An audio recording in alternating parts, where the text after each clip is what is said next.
everyone, it's David here from Beyond the Kingdoms, and today I've got my final tips review for 2018. A look on how to survive Christmas and New Year's Eve at Walt Disney World. If you're new to this channel, make sure you hit that subscribe button down below, and feel free to share our videos with your fellow Disney fans. But let's jump right into today's tips.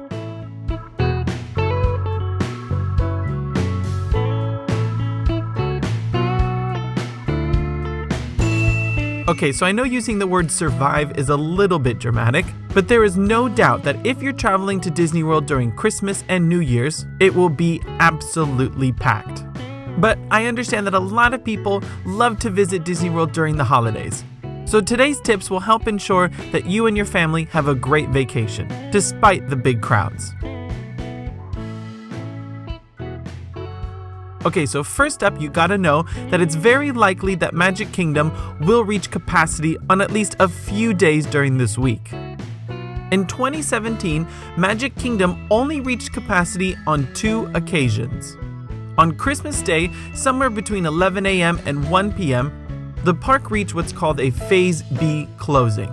The same thing happened on New Year's Eve from 11 a.m. to 5 p.m. This means that during those times, only guests staying at a Walt Disney World hotel could enter the park. This included things like Swan and Dolphin, and even the hotels on Hotel Boulevard right by Disney Springs. Annual pass holders with the premium or premier level could enter, and guests with dining reservations within the park, reservations at Bippity Boppity Boutique and Memory Maker could also enter.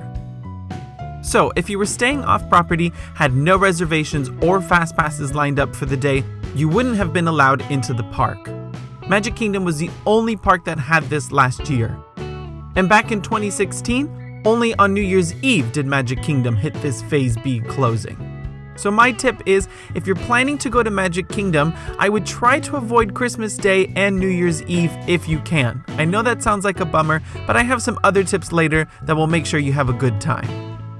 And I would like to point out that this year during Thanksgiving, the crowds were a little busier than last year, so I think we can expect to see similar closings this year as well.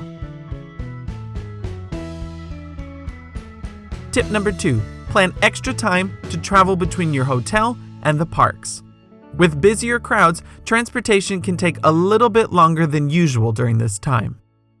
So it's really important to know all of your transportation options. There are dozens of apps you can use to figure out how long it's going to take you to drive to a park. And it's good to know if you've got alternatives to buses depending on where you stay. And you can always consider using a minivan or even an Uber to get to the parks. And if you are taking a bus to one of the parks, make sure you utilize the new feature on the My Disney Experience app. It gives you estimated arrival times for the next bus. So while you're enjoying your breakfast, it doesn't hurt to take a quick look on the app to see when the next bus is coming. Tip number 3, enjoy some of the special holiday entertainment at the Magic Kingdom. If for some reason you missed the Christmas party because it sold out or didn't line up with your travel dates, don't worry. Several of the offerings at the party will now become regular day offerings throughout the week of Christmas into New Year's. In fact, between December 22nd and New Year's Eve, the Once Upon a Christmas Time parade is offered every afternoon. The parade comes down Main Street both at 12 noon and 3:30 p.m. The only exception to that is on Christmas Day, when the parade runs at 11 a.m. and 3:30 p.m. Just keep in mind that this means the Festival of Fantasy parade will not perform during these dates, and it will return to the park in January. Further into the park, we've got a Totally Tomorrowland Christmas stage show, which will run from December 22nd to the 29th. And the show has up to 6 performances a day. Performance times usually happen at 3:45, 4:35, 5:25, 7:15, 8:15, and 9:15. Then of course, we've got the Frozen Holiday Wish Castle Lighting Ceremony. Now this has been offered every day at the Magic Kingdom from November to December. So I just wanted to point out that it continues through the week of Christmas as well. This show will run from now until December 29th, every day at 6:15 p.m. And finally, we have Holiday Wishes. This fireworks show usually takes place during the party, but like the parade, this will become available on days after the party ends. In fact, from December 22nd to the 29th, it will perform every night at 10 p.m. And like the Festival of Fantasy Parade, it's important to note that this means Happily Ever After will not run at Magic Kingdom from December 22nd all the way to New Year's Eve. The show will return on January 1st. Okay, tip number 4 is to make sure you take some breaks. Because the parks will be extra busy, it's really imperative that you plan a break from the crowds, especially for those of you who get really overwhelmed in these situations. If you need a break but want to stay inside the park, there are a few locations that you can catch your breath. At Magic Kingdom, certainly do one of the animatronic shows, especially Carousel of Progress, because it's nice and long, there's air conditioning, and you won't have to wait long to get inside. Over at Epcot, don't forget all of the Future World post-show play areas, one of the best being the tanks in the Nemo attraction, or even ImageWorks over in Imagination. Over in Hollywood Studios, the Grand Avenue area is a really nice quiet corner of the park, and it's best to enjoy it now before Star Wars Galaxy's Edge opens in 2019. And there's also the Walt Disney Presents exhibit.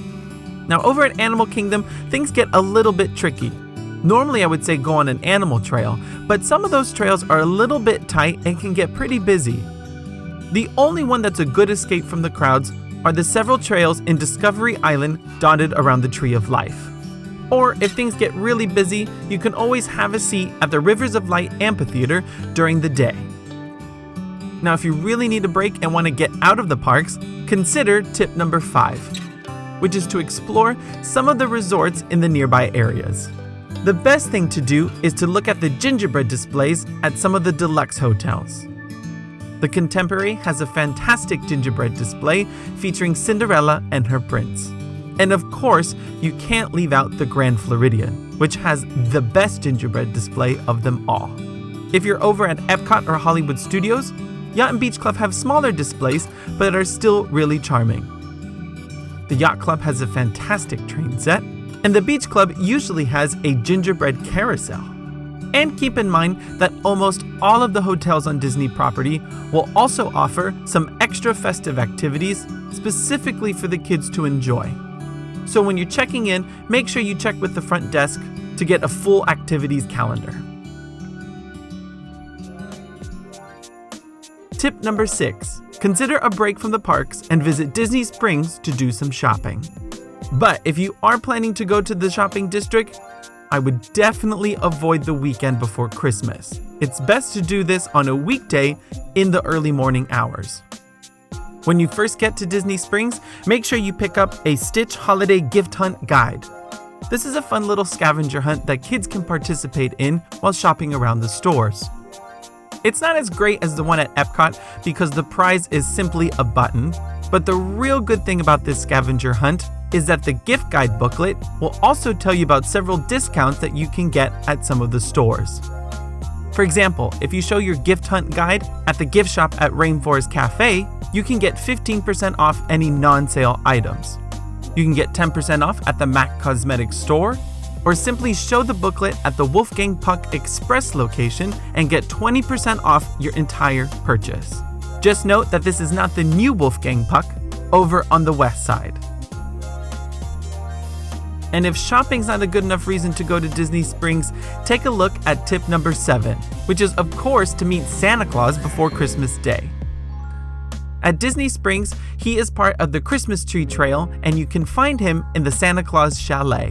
Now this one could get very busy, but you will find a podium at the start of the trail where you can make reservations and find out wait times to meet Santa. The trail itself is stunning, with a total of 27 festive Christmas trees, all inspired by classic Disney films and attractions. You can even pick up some festive holiday snacks while you go through the trail. Over at Epcot, you can meet Santa Claus at the American Adventure Pavilion, and it's part of this year's Festival of the Holidays. Now this one's important to note that it's the only location where you can meet Santa and Mrs. Claus together. The holiday couple usually meets guests at 11:45, 1:45, 3:45, and 5:45. And then of course, you've got Disney's Hollywood Studios, which is my favorite place to meet Santa. This is located at the Once Upon a Time store on Sunset Boulevard. And Santa comes out in various time sets from 10 a.m. to 8 p.m. If you're doing this one, I highly suggest you do it earlier in the day before the park gets really busy. And remember that Santa meets guests at all of these locations only until December 24th. Tip number 8. I get asked this question all the time. Which is the best park on Christmas Day? This is a tough question to answer because, quite frankly, everywhere is going to be busy.